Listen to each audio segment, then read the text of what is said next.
If you have confusion in your relationship or marriage, this is for you. Part 56 of sharing my story on here because it's so much easier than writing another book.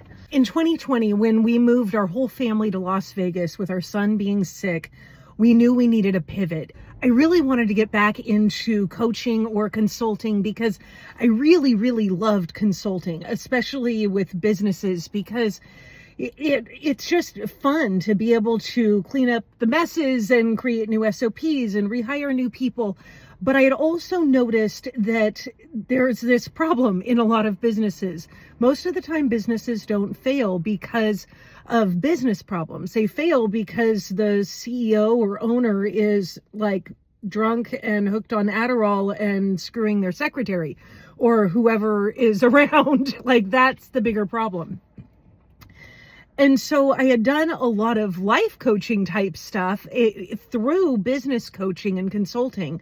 And I really just kind of wanted to pivot because it always felt weird. I'm like, why are you paying me for this, but I'm actually helping you over here?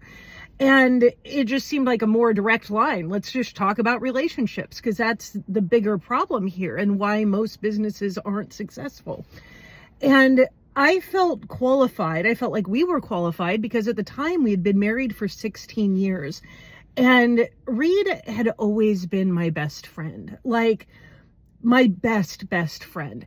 He, for as long as I knew him, he had always been a very feminist leaning. And he absolutely worshiped the ground that I walked on. He loves me deeply and would do anything for me, even today. I can literally count on two hands the number of times in the 22 years that I've known him that he has yelled at me. He's never called me a name. He's never been overtly aggressive with me. Like, that is just not who he is. And I could recognize that the overt, like, aggressive types really early in my life, because that's what being trafficked taught me. And so Reed is just a very different kind of person. He is not aggressive at all. And even though he's a big person, he is just so gentle and tender and loving and kind that I had this view of him. And the view was based on him just being like the most amazing husband and father, that even though you've heard me like mention it throughout this series, I've mentioned like every single red flag. Well, maybe not every single, but most of the red flags I could not see at the time what I can see now. And that's really a big deal. Like, we were so close and he would always listen to me. Now, he wouldn't ask questions. And I learned that for the year and a half that I just quit divulging information. But after the year and a half, and when we had to move and things got complicated with like the external stuff and with the kids, like, I could confide in him. I could talk to him about anything. We have spent thousands upon thousands of hours just sitting and talking because, like, we had a really good relationship and our intimate life was really good. We were truly best friends. And I just could never fathom what actually happened. Like, it was so far beyond my realm of possibility. And I really don't think, had I not pushed and pushed and pushed towards having a better life, towards challenging ourselves and growing into something new and better and having our needs fully met, had I not pushed, I would not have seen what I see now. And so in hindsight, I look back at all of the hardship, from our son being sick to the hurricane to losing everything with the nonprofit and that consulting. I look back and I'm like, had we not had all those experiences, we could have been married for like 30 years.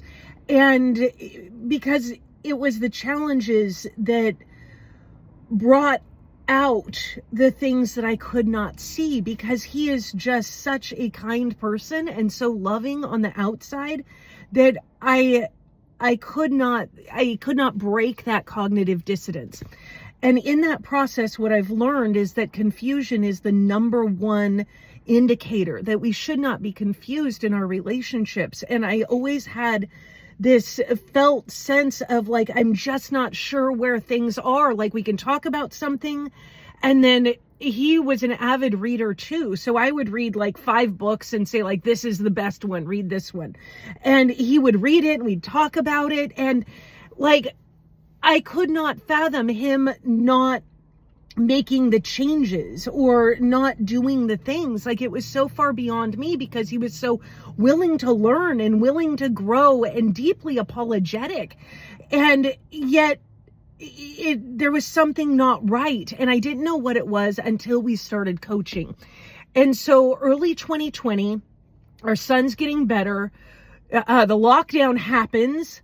And we are really building social media and superpowered couples. It was the name of the business. He had been learning sales over the last couple years. Like when we were doing Jess's Booty and selling things online, he had been really learning sales and was very good at it. And so it seemed like a pretty easy shift where I am writing the curriculums and doing the teaching and helping the people. And he's doing the sales and a lot of the front end stuff. And like, we just had a good system down and we felt like a big, happy family. Like I loved him with every part of me. Like I adored this man. I would have done anything for him and he would have done anything for me. And it just felt so good and so right.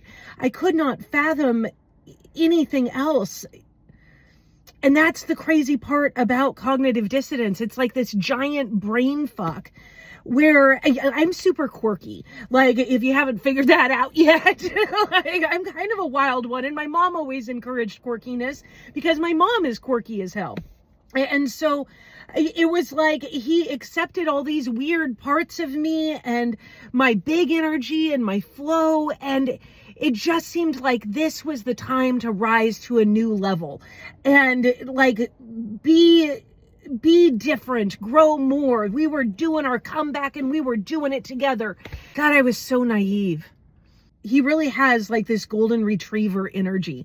Like he just would follow me around everywhere. And that was actually one of the things that I started to hear and notice in the very beginning of this season was that he would mirror me a lot. And that added to the confusion because it's like, is this me or is this him? Or maybe we've just spent too much time together and we're kind of like the dogs that, you learn to look like your owner after a while, or, you start to grow and look like each other or something. I don't know.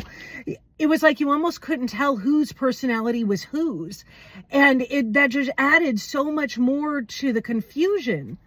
As the lockdown happened, in hindsight, I can see that I really leaned into power and he leaned into fear because we were both like always prepared through our cult childhoods for the end of the world. And yet I was like, shit, it's game on time. And I decided to publish my book.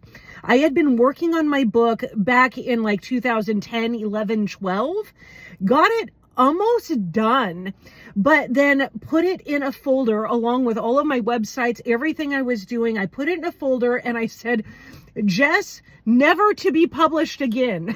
And so I had this folder on my computer where it was like I was just never going to publish the information. I was never going to share my story again. I was never going to be living out loud. I was so done with it. And so when the lockdown happened, I was like, mind changed. I'm going to share everything because it's time to really pull the veils down and do something different. And that lockdown just did something to me. I was like, this is what I've been waiting for. I am like ready to freaking go. Like, let's do this because people need help. Like these are scary and unprecedented times. And now is my season. And he didn't express the fear that he had that came out later, but that shift was terrifying for him. And this was when we started to get our first few clients. So we'll hit that in the next one.